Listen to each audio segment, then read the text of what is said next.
أعوذ بالله من الشيطان الرجيم بسم الله الرحمن الرحيم الحمد لله رب العالمين ولا حول ولا قوة إلا بالله العلي العظيم والصلاة والسلام على أشرف الأنبياء والمرسلين وعلى آله وصحبه أجمعين ونشهد أن لا إله إلا الله وحده لا شريك له ونشهد أن سيدنا مولانا محمدا عبده ورسوله.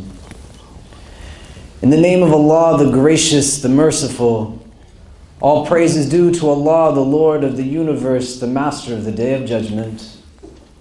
I bear witness and testimony to the oneness of Allah, to His magnificence, His omnipotence, His might, His glory, to His being the creator and sustainer of all things, the giver of life, the guider of hearts, the master of the Day of Judgment.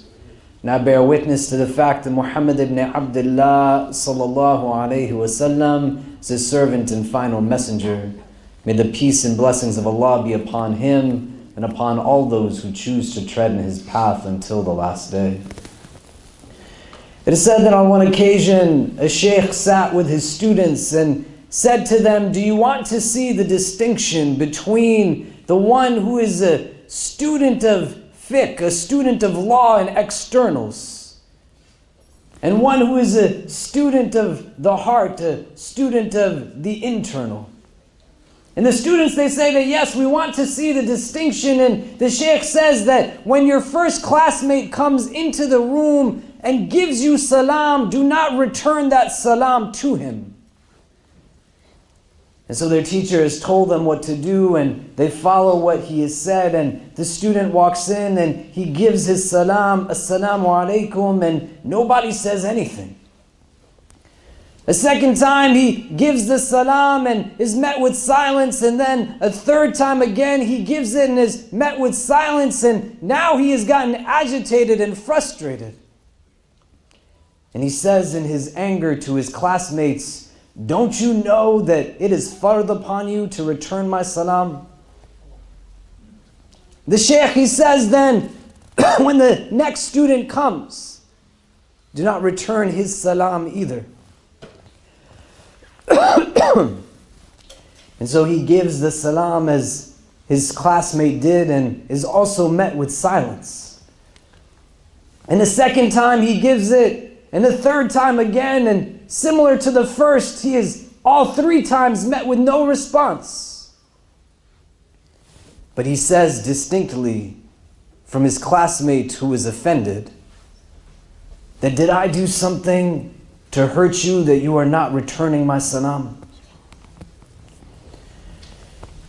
The idea that we can learn religion gets equated sometimes to a process that is just about rote memorization. Statistics, dates, mechanics, and steps that play a role and a value, but slowly start to leave us or have a different ease in us leaving them behind when they're not situated in anything beyond just that rote memorization. And when we start to think about what it is that enables us to build a relationship with that knowledge in a way that it can actually be transformative, that we find undeniably within ourselves change, and not just change, but positive change, beneficial change, transformation that we can undeniably call only growth, necessitates being able to see how it is that we fit in to our own transformative process.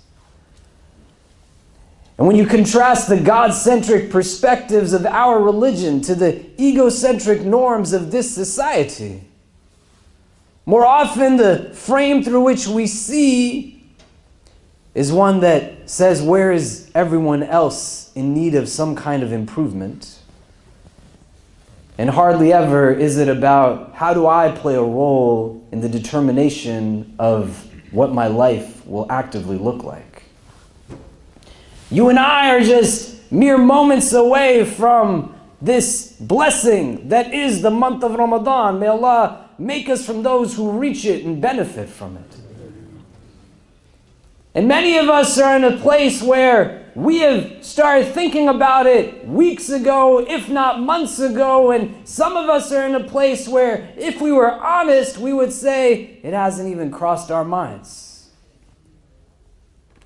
And our engagement of it is one that necessitates evolution, that if our approach to Ramadan this year is the same as last year, it's not that that's a problem, but if you and I are the same each and every time we engage anything, then there's not a problem with the tool or the vehicle, but we who are accessing it need to sit and reflect upon, why are we not different?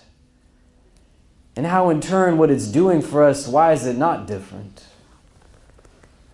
When the Quran, it says to us through the verse that is utilized as an evidence for the mandate of fasting. كُتِبَ عَلَيْكُمُ الصِّيَامُ كَمَا كُتِبَ عَلَى الَّذِينَ مِنْ قَبْلِكُمْ لَعَلَّكُمْ تَتَّقُونَ. That it was written for you as it was written for those who came before you, so that perhaps you might attain this thing called taqwa.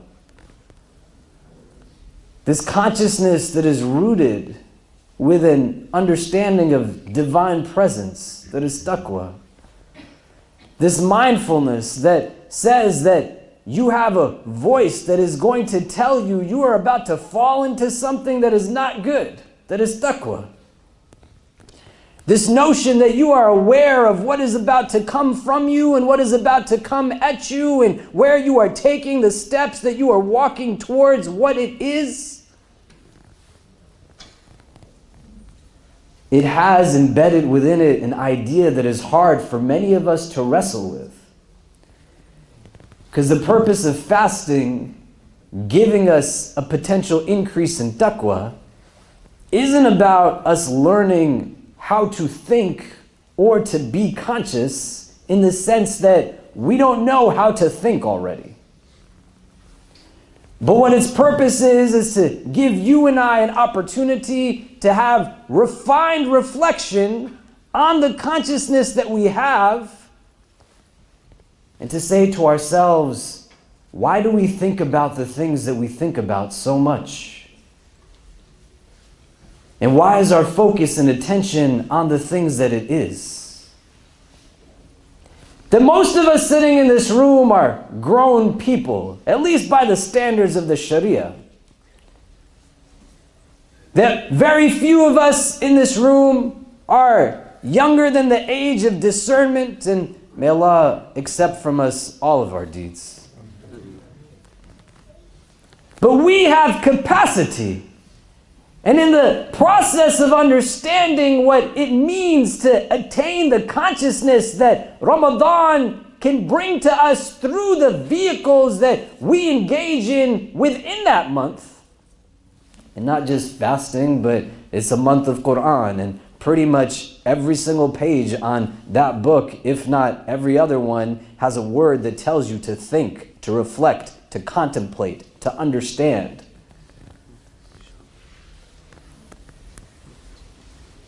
You get to a place where it's teaching you not to deny the fact that you already have a faculty of thought and a process of cognition.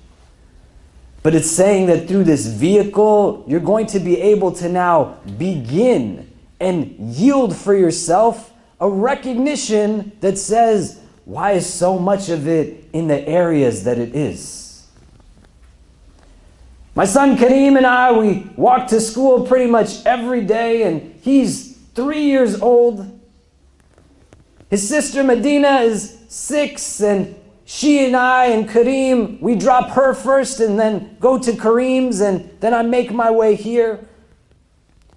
And there's times when Kareem and I are talking, and he asks me, what are these things? And I say to him, what do you think these things are? And the kind of responses that he gives to me, I can never understand how he sees it the way that he does. So we can see taxis driving, and I would see taxi after taxi. And he says, why are there so many taxis? And I said, what do you think? And he says, why do you think they're all going in the same direction? And I said, what do you think? And he said, maybe all of them have to go to the bathroom really badly. And I said, I guess that's an option. His ability to be able to think and have perspective is rooted in his own frame of consciousness. And for me to be able to understand and yield to why he sees it in the way, it necessitates me getting to a place that egocentricity and the idolization of the self has to be removed, or at least acknowledged as a barrier, because it teaches us in this world that is billions strong that we are the center of everything. That the I that is me and what I see and what surrounds me and that experience is what dictates and defines the only thing that I understand the world to be. We have everyone please move up. You can come in close, fill the gaps on the carpet fully in front of you, not just sitting on the tape lines, but a lot of people are going to be coming. We need to make room for them.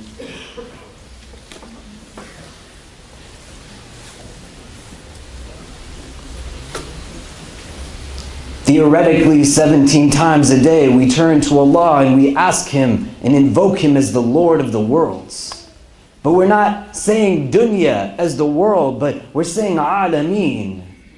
And the way the Arabic language functions is that when words share root letters, they usually have some type of common meaning.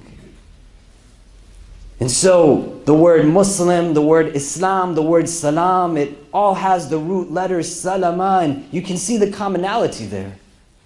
The root of the word Alameen is Ilm. And so how does the world relate to knowledge?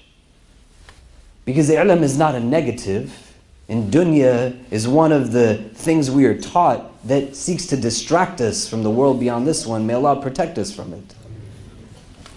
But when you invoke that Lord as the Lord of the worlds, and that world that is rooted in that terminology derives itself from the same place as knowledge.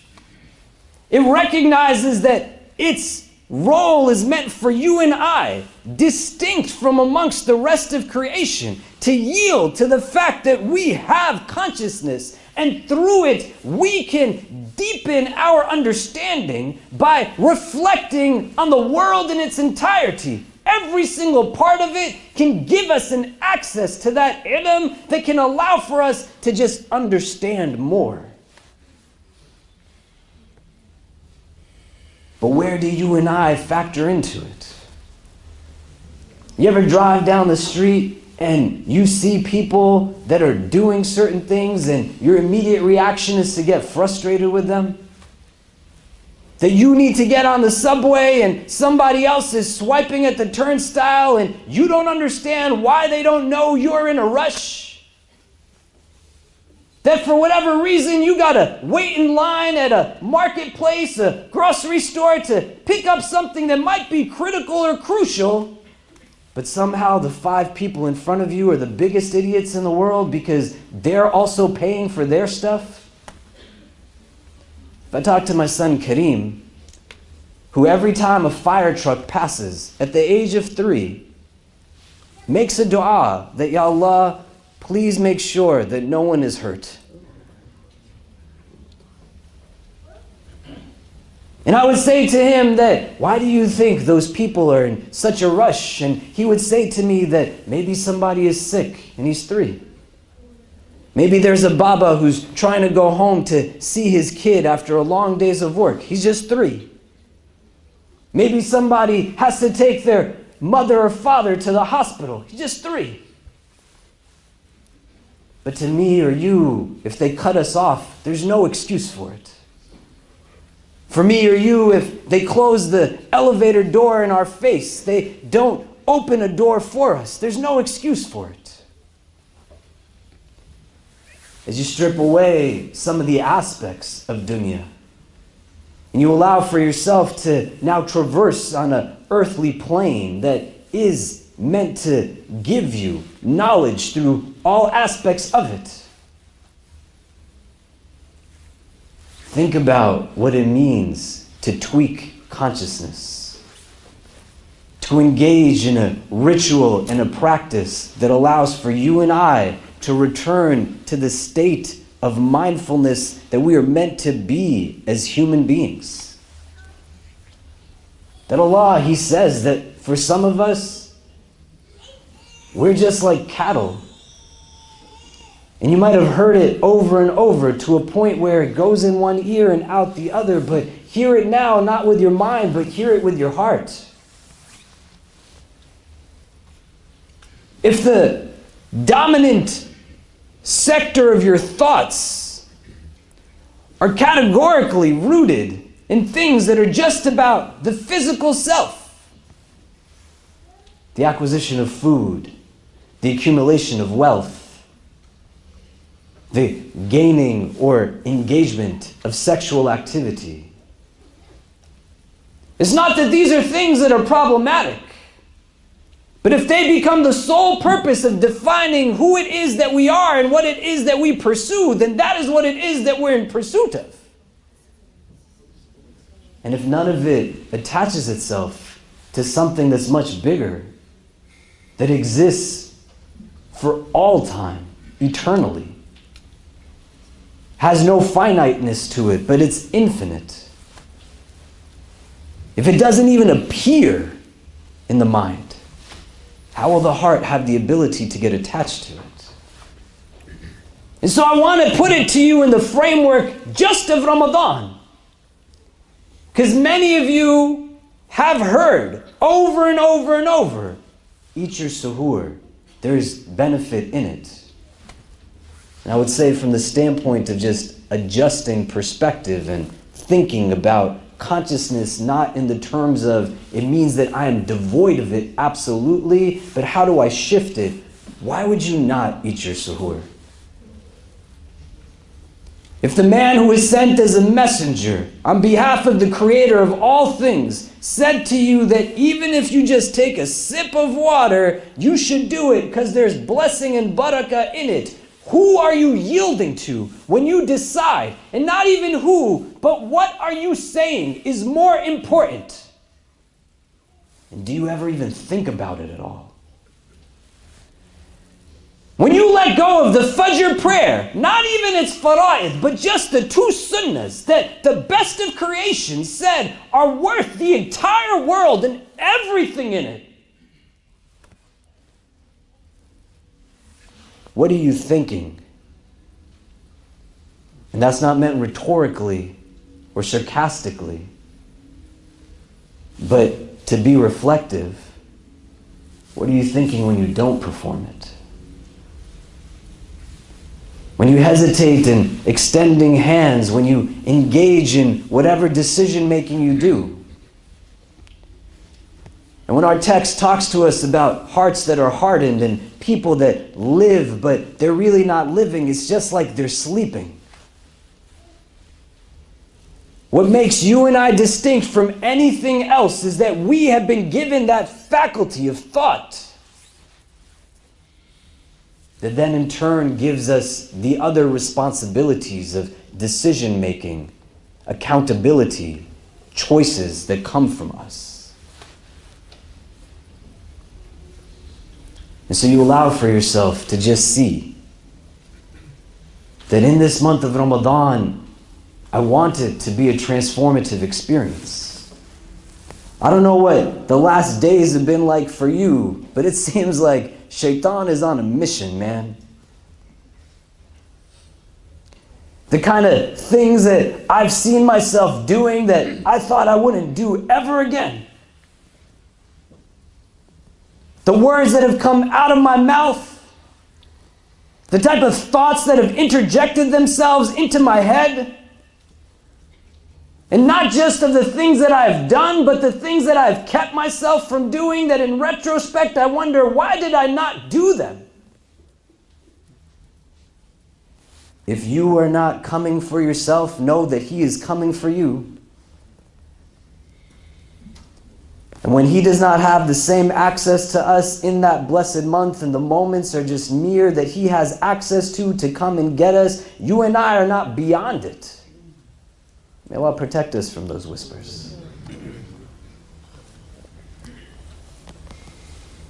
But if you don't see how it is that it's given to us as a way to return to what it was that we were meant to be, this body that you and I have, the flesh that if you just ever look at it, firstly, it's beautiful because Allah said He made it beautiful. And so when you see inside of yourself and you start by looking external to yourself, it doesn't have to be through a mode of self-deprecation, but when you start to look deeply and ponder upon it, do you believe that you are just these fingers that you have, these arms that you have, this badan, this jasad that you have? Is that you? Or do you believe the verse that says that your Lord made this being out of mud, out of dirt, something of this earth? But after He made it, He then blew into it from His own spirit, something from an other world. Do you believe that that soul, that spirit that lives within this body is just going through its journey in this dunya to get back to where it came from? Or do you believe that this is just it? That you are this? Or are you something that this cannot even hold because of how powerful it is what you actually are? I know for me, I want this Ramadan to be about my inside. I want to make a determination to have set for myself a perspective that recognizes my strengths as well as my non-strengths and the capacity that I have to make mistakes so that I could grow through that understanding, and what I do good, I want to do better. I want this Ramadan to be the first of many Ramadans, and if it's the last Ramadan that I'm blessed to even get to, and Allah knows best if I'm going to even make it. A Ramadan that reminds me that my place is not in pursuit of this place, but my place is to be in pursuit of the best of places beyond this world. So I want my Ramadan to be a reminder for me that my soul is longing to go back to that Jannah. That I want to go and engage the book that teaches me how it is that I should be so that I could be more awake and not walking around mindlessly and mechanically like so many who are in denial of what it is that really offers meaning and purpose. And then when I pray my prayer, it's not going to be a distraction that I rush through because I know that it's a vehicle for me to just get closer to something of blessing and beauty. That my fast will not be the fast that is just about thirst in my throat and hunger in my stomach, but it will be the fast where I fast from negative thoughts, I fast from complaining, I fast from arrogance, I fast from condescension, I fast from vulgarity and committing atrocity. I fast from thinking that I'm better than others. And I fast from the foolish notions that tell me that I am worse than I actually am, and that there is nothing good that I have within me. I fast from the idea that my God does not want anything other than the best for me. And that somehow this world will give me everything that I'm in need of. But my fast will be about recognizing that I am made for a world that is much bigger and better than this. What are you going to bring to your Ramadan? And how are you going to make sure that you don't leave any of those days and nights behind without taking from it everything that you can? What are you going to take from it and put into it so that you can get out of it what it is that you are entitled and deserve to take from it? And as a starting point, our God has told us that the acts that He has given as a means of gain for us within it are about reevaluating how it is that we simply just see things.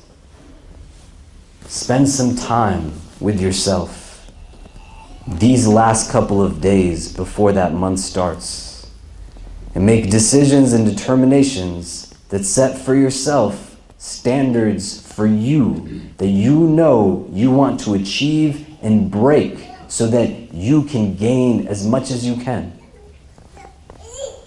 And then within that, you take every day of those weeks of that blessed month as a means through which you understand that they play a role, not just in terms of how we engage each other and ourselves in this world, but with the reality that they will play a role in determining where it is that we go when we leave from this place. أقول قولي هذا واستغفر الله لي ولكم ولسائر المسلمين فاستغفروا إنه هو الغفور الرحيم. إن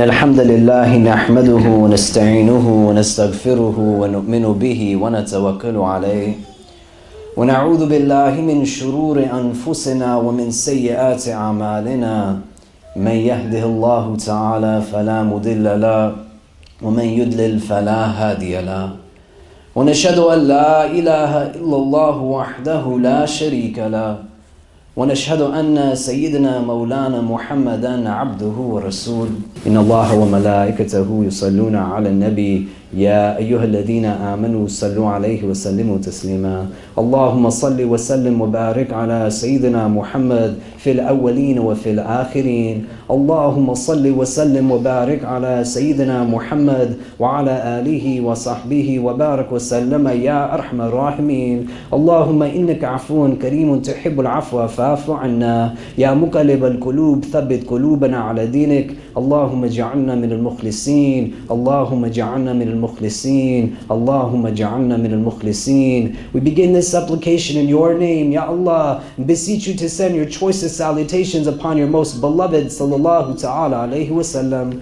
We ask that you shower your infinite mercy upon this gathering, granting each and every one who is present herein and our loved ones only the best in this world and the best in the next. We ask, Ya Allah, that if all of us are meant to be together only at this time, at this place, whether we are young or old, male or female, regardless of our race, our ethnicity, our social class, our country of origin, our cultural heritage, whether we are Muslim or come from a different walk of life, Ya Rabbi, if our individual hearts are meant to be in the presence of all other hearts that are gathered here only at this time, at this place, then gather us all together again in the best of places in the world beyond this one.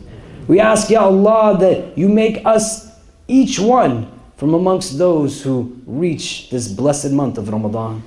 We ask, Ya Allah, that you make us from amongst those who benefit from its blessed days and blessed nights. That through its barakah, Ya Allah, you draw us closer to an understanding of ourselves so that we might understand you better. That we ask, Ya Allah, that for every dua that we make in that blessed month, you accept it and put khair into it. For every word of every verse of every page of your book that we read, we hear, we listen to, we ponder and reflect upon, that you grant us an increase through each and every one of them. That through that month, Ya Allah, you bring healing to our hearts and you make us a source of healing for others. That through it, Ya Allah, you increase us in our generosity and enable us to be a means of benefit for your creation. That through it, Ya Allah, you grant us a deep understanding of those things that are unseen and intangible. That you give us the aspiration to find true purpose and meaning. And you allow for us to be from amongst those who benefit from all of its blessings in its entirety.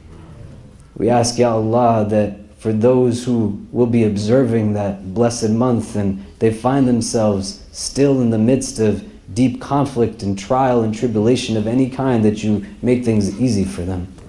Our brothers and sisters who are force-fed when the sun is out, and countries and regimes that are trying to strip them from their deen and their relationship to it.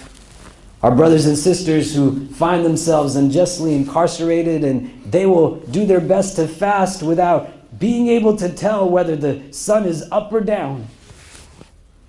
Our brothers and sisters who have been separated from their family members and long to see the embrace of their children and share a meal with them the way they might have once and the way that we have the choice of doing, but we step away from for all types of foolish irritations and agitations. Our brothers and sisters who find themselves in true hunger and starvation, that they have no choice whether they will eat or not, whether the sun is up or down. We ask, Ya Allah, that you make things easy for all of them, that you make things easy for all of us. For our brothers and sisters who this will be their first Ramadan, we ask, Ya Allah, that you make it from amongst the best of their experiences, that you grant them ease and allow for us to be their supporters and helpers. For our brothers and sisters who will find within themselves the courage and strength to venture into a masjid of any kind in hopes of building a relationship with you and are worried and afraid that they might be judged or pushed away or do anything wrong, Ya Allah, make things easy for them. And help us to be those who remember, even at the end of a long day of fasting, how important our smiles are when we greet those who come towards us, whether we know them or not. How important it is that we embody whatever characteristics of yours that we are able to in our limited capacity. Make us reminders of your mercy. Make us reminders of your love. Make us reminders of your gentleness. Make us reminders of your compassion. Make us reminders of having hope in you. And through us, Ya Allah, bring others closer to you. Ya Allah, accept our dua. Ya Allah, accept our dua. Ya Allah, accept our dua. Protect us always from hearts that are not humble, tongues that are not wise, and eyes that have forgotten how to cry. Forgive us for our shortcomings and guide and bless us all. ربنا تقبل منا إنك أنت السميع العليم وتب علينا يا مولانا إنك أنت التواب الرحيم وصلى الله تعالى على خير خلقه محمد وآله وصحبه أجمعين برحمتك يا أرحم الراحمين وأقيموا الصلاة.